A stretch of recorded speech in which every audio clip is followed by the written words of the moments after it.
सभी को जय मसीह की। आज हम कुछ एक नए टॉपिक के ऊपर हम बात करने जा रहे हैं। तो आज हम देखेंगे कि हमें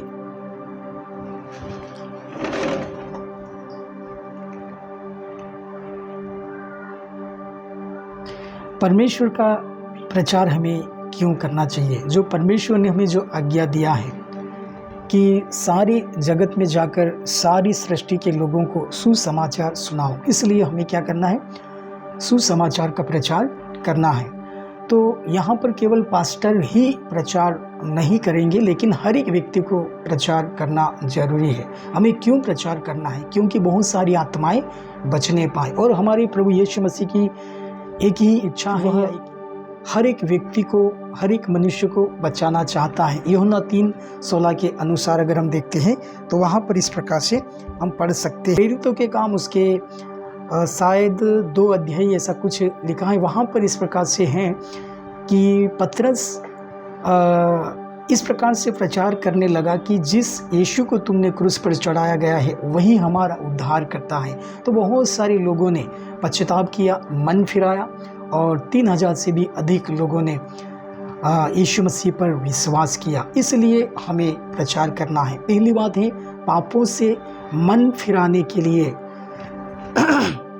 पापों से मन फिराने के लिए प्रचार करना बहुत ज़रूरी है, क्योंकि संसार में बहुत सारे लोग आज भी एक पाप में जीवन जी रहे हैं। सत्य क्या है उन्हें कोई भी जानकारी नहीं है। तो इसलिए हमें प्रभु यीशु मसीह का प्रचार करना चाहिए। भले पास्टर हो, अगुवे हो, कलीसिया के लोग, हर एक व्यक्ति को हमें सुसमाचार सुनाना जरूरी है। दूसरी बात अगर हम देखते हैं तो इस प्रकार से हम देखते हैं कि परमेश्वर का वचन सुनने से लोगों के अंदर एक विश्वास उत्पन्न होता है, या वचन को या संदेश को सुनने से लोगों के अंदर एक विश्वास आता है। जैसे अगर रोमियो की पुस्तक उसके 10 अध्याय उसके 17 पद में अगर देखते हैं तो वहाँ पर इस प्रकार से लिखा हुआ है कि वचन विश्वास सुनने से और सुनना मसीह के वचन से होता है। इसलिए लोगों के अंदर विश्वास आना चाहिए। इसलिए हर एक व्यक्ति को सुसमाचार सुनाना जरूरी है, वो भी मसीह यीशु के वचन से अगर हम सुनाएंगे तो जरूर उनके अंदर विश्वास उत्पन्न होगा।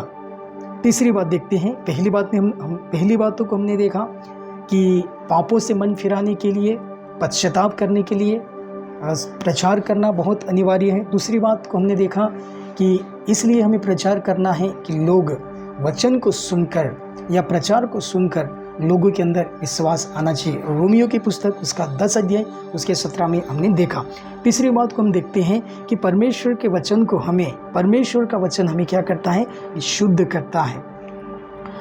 दूसरा कुरिन्थी उसके 7 अध्याय उसका पहले आयत में इस प्रकार से लिखा है, प्रिय भाइयों और बहनों, हमें इस प्रकार की प्रतिज्ञा मिली है, इसलिए हम शरीर और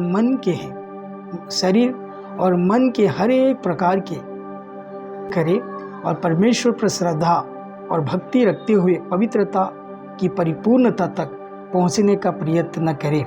जो हमारे मन में बहुत सारे अलग अलग गंदे विचार, पाप, कई प्रकार के ऐसे अलग अलग विचार जो आते हैं, उसको हमारे दिमाग से हटाने के लिए हमें वचन जो है हमें पवित्र करता है या शुद्ध करता है। क्योंकि एक जगह में इस प्रकार से लिखा है कि परमेश्वर का वचन 2 धारी तलवार से भी अधिक चौका है, वो गूदे गूदे और गांठ गांठ को छेदने वाला वचन है। तो परमेश्वर का वचन हमें शुद्ध करता है, परमेश्वर का वचन पवित्र करता है। इस प्रकार से यहाँ पर हमने देखा। चौथी बातों को हम देखते हैं कि परमेश्वर के वचन से हमें आश्वासन मिलता है, परमेश्वर के वचन से हमें हिम्मत मिलता है।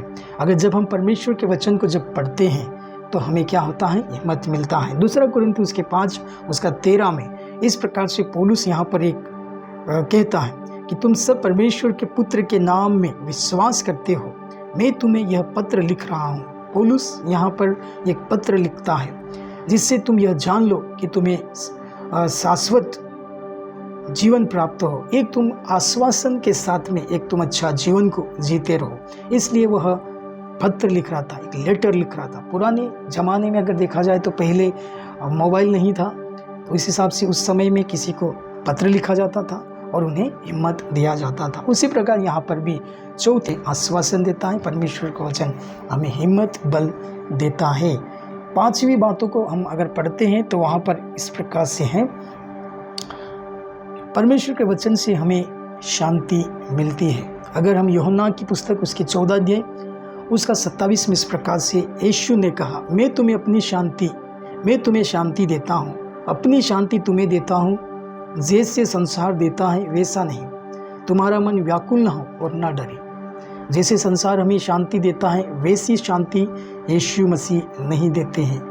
यीशु मसीह ने कहा, मैं अपनी शांति तुम्हें देता हूँ, जो संसार तुम्हें देता है वह नहीं, मैं तुम्हें दूसरी शांति देता हूँ। आज बहुत से लोगों के पास धन पैसा बहुत सारी चीज़ें हैं, लेकिन आज उनके पास कोई भी शांति नहीं है। तो इसीलिए यीशु मसीह वो शांति देते हैं जो संसार हमें नहीं दे सकता है।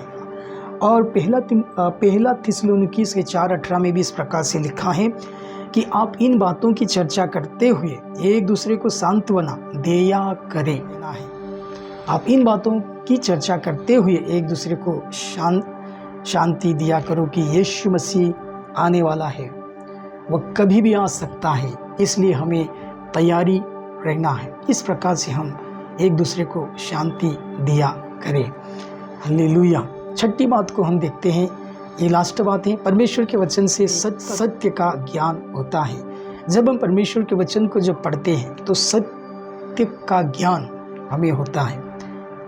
हम किसी बुक्स को पढ़ने से या किसी अखबार को पढ़ने से हमें कुछ जानकारी मिल सकती है, लेकिन जब हम परमेश्वर के वचन को जब पढ़ते हैं तो हमें सत्य का ज्ञान होता है। अगर हम देखते हैं 2 तीमुथियुस उसके 3 अध्याय 16 और 17 में अगर 2 वचन को पढ़ते हैं तो वहाँ पर इस प्रकार से लिखा है, हर एक पवित्र शास्त्र जो परमेश्वर की प्रेरणा से रचा गया है, उपदेश और झूठी बातों से खंडन, सुधार और धर्म की शिक्षा के लिए लाभदायक है, ताकि परमेश्वर का जन सिद्ध बने और हर एक भले कामों के लिए तत्पर हो जाए। तो परमेश्वर का वचन हमें सत्य का ज्ञान हमें देता है, हमें सुधारता है, हमें धार्मिकता की शिक्षा देता है, भले काम के लिए हम तैयार हो जाते हैं। तो वचन का ज्ञान होने से हम अपने जीवन को सही में प्रभु के वचन के अनुसार करते हैं। दूसरी बातों को हम देखते हैं, यूहन्ना उसका 17 अध्याय उसके 17 में इस प्रकार से लिखा है, उन्हें सत्य से पवित्र कर, तेरा वचन सत्य है। वचन से हम पवित्र होते हैं। जब हम यूहन्ना उसके 8:32 में लिखा है कि और तुम सत्य को जानोगे तो सत्य तुम्हें स्वतंत्र करेगा। जब हम परमेश्वर के वचन को जानते हैं तो वह वचन हमें सत्य को जानने के लिए सहायता करता है। इन वचनों के द्वारा आप सभी को आशीष करें।